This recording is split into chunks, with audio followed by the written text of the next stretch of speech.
നമസ്കാരം. സംസ്ഥാനത്ത് വരും ദിവസങ്ങളിലും മഴ കനക്കുമെന്ന കാലാവസ്ഥ പ്രവചനം. വെള്ളിയാഴ്ച 3 ജില്ലകളിൽ യെല്ലോ അലേർട്ട് പ്രഖ്യാപിച്ചിട്ടുണ്ട്. മലപ്പുറം, വയനാട്, കണ്ണൂർ എന്നീ ജില്ലകളിലാണ് യെല്ലോ അലേർട്ട് ഉള്ളത്.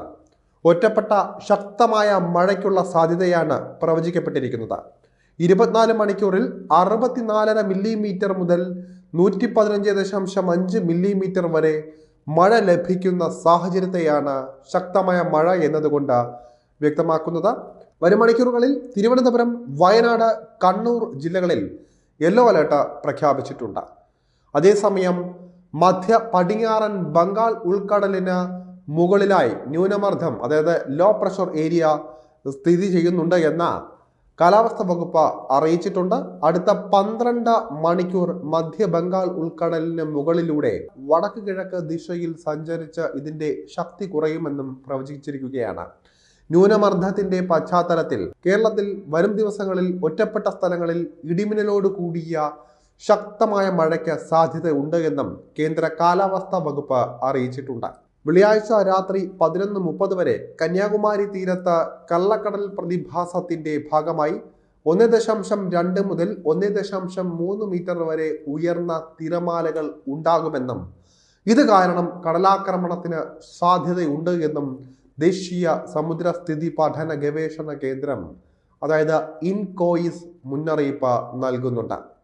ജാഗ്രതാ നിർദ്ദേശങ്ങൾ ഇങ്ങനെയാണ്. ഇത് കൃത്യമായി പാലിക്കേണ്ടതുമാണ്. കടലാക്രമണത്തിന് സാധ്യതയുള്ളതിനാൽ മത്സ്യത്തൊഴിലാളികളും തീരദേശവാസികളും ജാഗ്രത പാലിക്കുക എന്നാണ് അറിയിച്ചിരിക്കുന്നത്.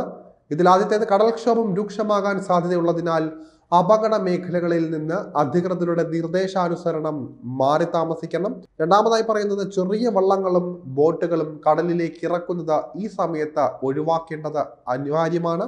മൂന്നാമതായി, കള്ളക്കടൽ പ്രതിഭാസത്തിനും ഉയർന്ന തിരമാലയ്ക്കും സാധ്യതയുള്ള ഘട്ടത്തിൽ കടലിലേക്ക് മത്സ്യബന്ധന യാനങ്ങൾ ഇറക്കുന്നത് പോലെ തന്നെ അപകടകരമാണ് കരയ്ക്കടുപ്പിക്കുന്നതും. അതുകൊണ്ട് തന്നെ തിരമാല ശക്തിപ്പെടുന്ന ഘട്ടത്തിൽ കടലിലേക്ക് ഇറക്കുന്നതും കരയ്ക്കടുപ്പിക്കുന്നതും പരമാവധി ഒഴിവാക്കേണ്ടതാണ്. 4, ഇൻകോയിസ് അഥവാ INCOIS മുന്നറിയിപ്പ് പിൻവലിക്കുന്നത് വരെ ബീച്ചുകൾ കേന്ദ്രീകരിച്ചുള്ള വിനോദസഞ്ചാരം ഉൾപ്പെടെയുള്ള എല്ലാ പ്രവർത്തനങ്ങളിലും ശ്രദ്ധ പുലർത്തേണ്ടതാണ്. പ്രത്യേകിച്ച് വിഷുക്കാലമൊക്കെ വരികയാണ്. അതുകൊണ്ട് തന്നെ കടൽ പ്രദേശങ്ങളിൽ പോകുന്നവർ അതീവ ജാഗ്രത പാലിക്കുക.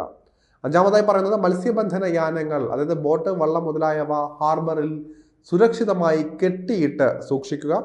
വള്ളങ്ങൾ തമ്മിൽ നിശ്ചിത അകലം പാലിക്കുന്നത് കൂട്ടിയിടിച്ചുള്ള അപകട സാധ്യത ഒഴിവാക്കാൻ സാധ്യമാകും.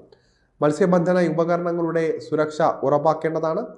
ആറാമതായി പറയുന്നത്, ബീച്ചിലേക്കുള്ള യാത്രകളും കടലിലിറങ്ങിയുള്ള വിനോദങ്ങളും പൂർണ്ണമായും ഒഴിവാക്കുക എന്നതാണ്. തീരശോഷണത്തിന് സാധ്യതയുള്ളതിനാൽ പ്രത്യേകം ജാഗ്രത പുലർത്തേണ്ടതാണ്. ഏതായാലും വിഷു ദിവസങ്ങളിൽ ചിലയിടങ്ങളിൽ മഴയ്ക്ക് സാധ്യതയുണ്ട്. എന്തായാലും ഇത് മുന്നിൽ കണ്ട നിങ്ങളുടെ കാര്യങ്ങളെല്ലാം തന്നെ തീരുമാനിക്കേണ്ടതാണ്.